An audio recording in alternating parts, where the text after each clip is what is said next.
My name is Lily, and I never thought I'd be telling this story. It's not something I ever imagined I'd go through. I mean, who thinks they'll be the victim of a robbery? It's a fear that lingers in the back of our minds, but I always thought it would happen to someone else. That is, until it happened to me.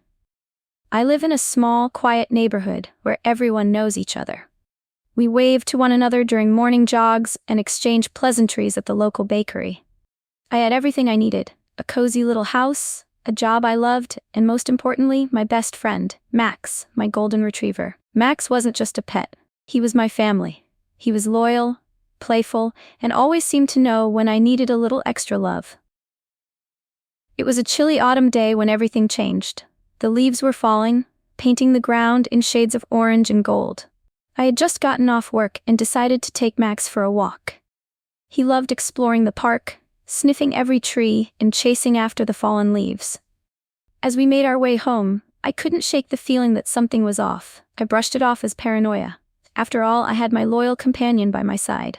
When we got home, I noticed the front door was slightly ajar. My heart dropped.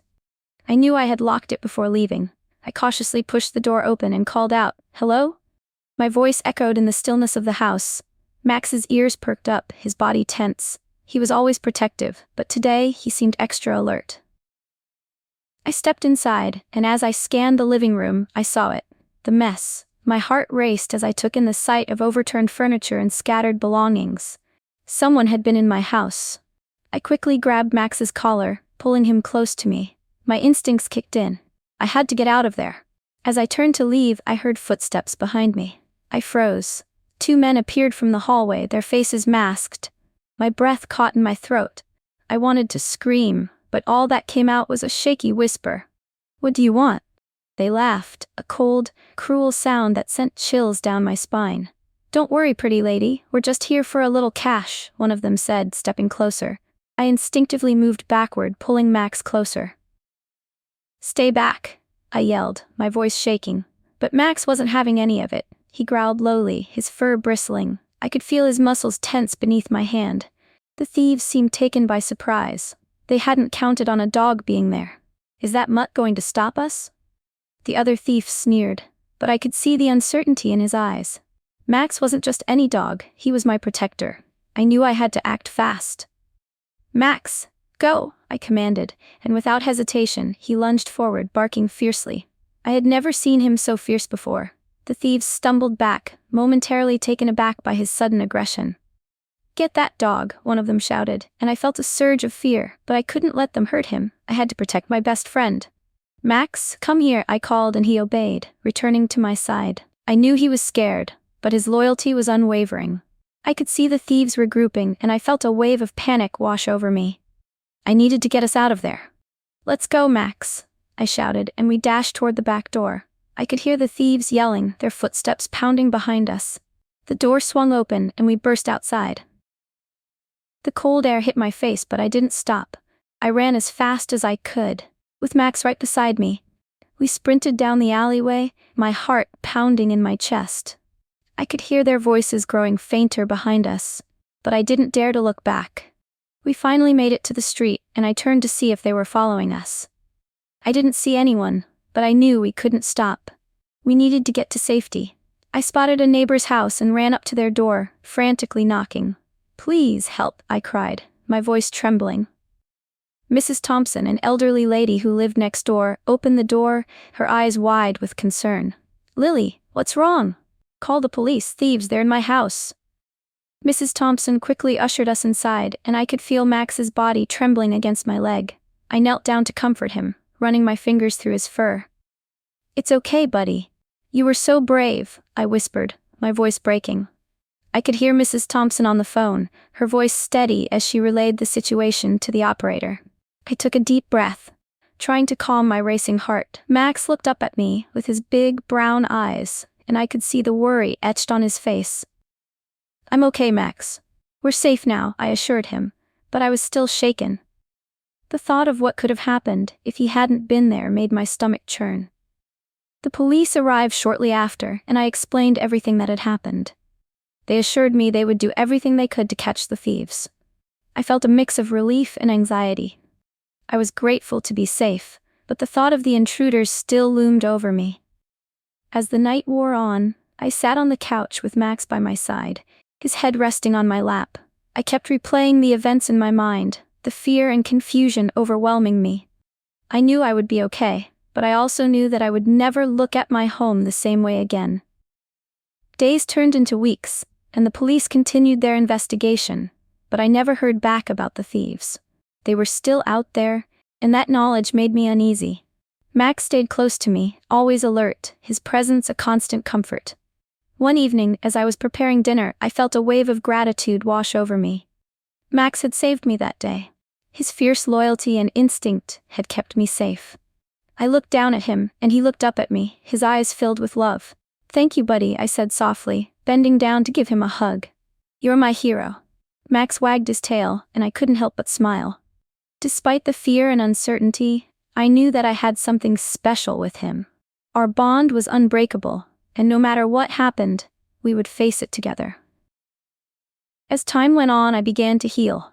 It wasn't an overnight process. There were still nights when I'd wake up startled, my heart racing, and moments when I'd double-check the locks on the doors more times than I cared to admit.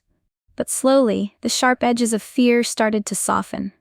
I made changes to my home, adding extra locks, a security system, and motion sensor lights. It wasn't just about feeling safe, it was about taking control of my life again. I was determined not to let fear win. And through it all, Max was there.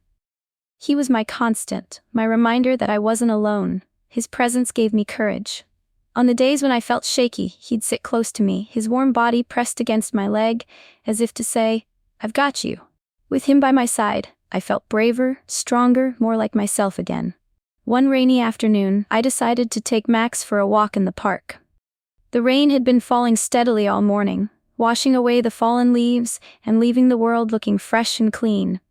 The air smelled like wet earth and pine, and the park was quiet except for the soft patter of rain on the trees. It was the kind of day that felt peaceful, like the world was taking a deep breath. As we strolled along the path, Max trotted happily beside me, his nose twitching as he took in all the new scents. I couldn't help but reflect on everything that had happened. That day in the house, the fear, the chaos, it had changed me. But it had also taught me so much. I had learned the importance of safety, of being prepared, but more than that, I had learned about the power of loyalty and the strength of love. Max had shown me that. I watched as Max suddenly perked up, his ears twitching. Before I could say anything, he took off after a squirrel, his tail wagging furiously. I laughed, the sound echoing through the empty park. It was a genuine laugh, one that came from deep inside, and it felt so good. Max's joy was contagious, and for the first time in a long time, I felt light, like a weight had been lifted off my shoulders. The squirrel darted up a tree and Max skidded to a stop, looking up at it, with his head tilted. He barked once, as if to say, "You win this time," and then trotted back to me, his tongue hanging out and his eyes bright with excitement. I knelt down to his level, brushing the raindrops off his fur. "You're such a goof," I said, scratching him behind the ears. He leaned into my hand, his tail thumping against the ground. In that moment, everything felt right. The rain, the park, the sound of Max's happy panting. It was all so simple, so perfect. I stayed there for a moment, just soaking it all in. The world felt different now, softer somehow. Maybe it was because I had faced something so hard and come out the other side. Or maybe it was because I had Max, my constant, my reminder that even on the darkest days, there was still light. As we got up to continue our walk, I felt a sense of gratitude wash over me. Life wasn't perfect, and it never would be. But in that moment, with Max by my side, it felt pretty close. And that was enough. "You're the best, Max," I said, my voice soft but filled with so much love it felt like my heart might burst. I looked into his big brown eyes, and for a moment, it was like the whole world faded away. It was just him and me, the way it had always been. He tilted his head, his tongue hanging out in that goofy way of his, and then he leaned in and licked my face. I couldn't help but giggle, the sound bubbling up from somewhere deep inside me. It was a laugh I hadn't heard in a while, light and carefree, and it felt so good to let it out. In that moment, everything felt right. The fear, the worry, the lingering shadows of that awful day. They didn't disappear completely, but they didn't feel so heavy anymore. Max had a way of doing that, of bringing me back to the light even when I felt lost in the dark. I wrapped my arms around him, burying my face in his soft fur. He smelled like rain and grass and home. "Thank you," I whispered, my voice trembling just a little. "I don't know what I'd do without you." Max wagged his tail, his whole body wiggling with happiness. He didn't need words to understand me, he just knew. And that was the thing about Max. He always knew. He knew when I was sad, when I was scared, when I just needed someone to lean on. He had been my rock through everything, and I couldn't imagine my life without him.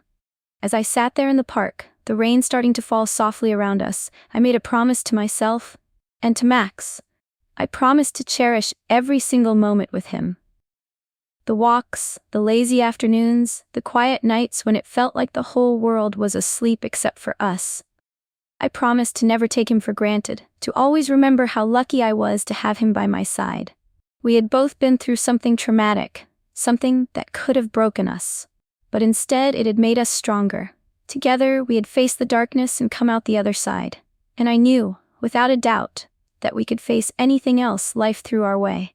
Side by side, step by step, we were unstoppable. Max nudged my hand with his nose, pulling me out of my thoughts. I smiled down at him, running my fingers through his fur.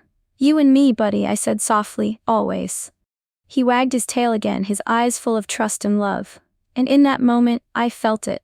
The unbreakable bond between us. It was more than just owner and pet, it was something deeper, something real. Max wasn't just my dog, he was my family, my heart, my everything. As we got up to head back home, I felt a sense of calm settle over me. The future was still uncertain, and I knew there would be challenges ahead. But with Max by my side, I wasn't afraid. Together, we could handle anything. And so, life went on. The thieves may have picked the wrong victim that day, but in a strange way, they had also done something unexpected. They brought me even closer to my best friend. Max wasn't just a dog to me, he was so much more. He was my protector, always watching over me with those gentle, knowing eyes. He was my confidant, the one I could talk to about anything, even when the world felt heavy. And most of all, he was my hero, the one who had stood by me when I needed him most. With him by my side, I felt like I could face anything life threw at me. As we walked back home that day, the world seemed quieter, softer somehow. The sun was setting, casting a warm golden glow over the neighborhood. The air smelled faintly of rain and earth, and the sound of Max's paws tapping against the pavement was steady and comforting. I glanced down at him, his golden fur catching the light, and felt a deep sense of peace settle over me. It wasn't just the kind of peace that comes from a quiet moment, it was the kind that comes from knowing you're not alone. I thought about everything we'd been through together. The fear, the chaos, the moments of doubt, they were all still there, but they didn't feel as heavy anymore. Max had been my anchor through it all. He had reminded me that even in the darkest moments, there was still love, still loyalty, still something worth fighting for. As we turned the corner onto our street, I felt a small smile tug at my lips. The house was just ahead, the same cozy little place I'd always called home. But it felt different now. Not because of the locks or the security measures I'd added, but because of the bond I shared with Max. He had made it feel safe again. I reached down to scratch behind his ears, and he looked up at me, his tail wagging slowly. "We're okay, buddy," I said softly, my voice barely above a whisper. "We're going to be just fine." And I meant it. No matter what happened in the future, no matter what challenges came our way, I knew I had Max. He was more than just a dog. He was my family, my heart, my everything. With him by my side, I had everything I needed. As we stepped through the front door, I felt a quiet gratitude settle in my chest. Life wasn't perfect, and it never would be. But in that moment, with Max close by, it felt pretty close, and that was enough. Hey there, thank you so much for watching. If you enjoyed the video and found it inspiring, don't forget to hit that subscribe button so you never miss out on more amazing stories. Like the video if you loved it, and feel free to comment below with your thoughts. I'd love to hear from you. And if you think someone else would enjoy this story, please share it with your friends and family. Your support means the world to me, and it helps me keep creating more content just for you.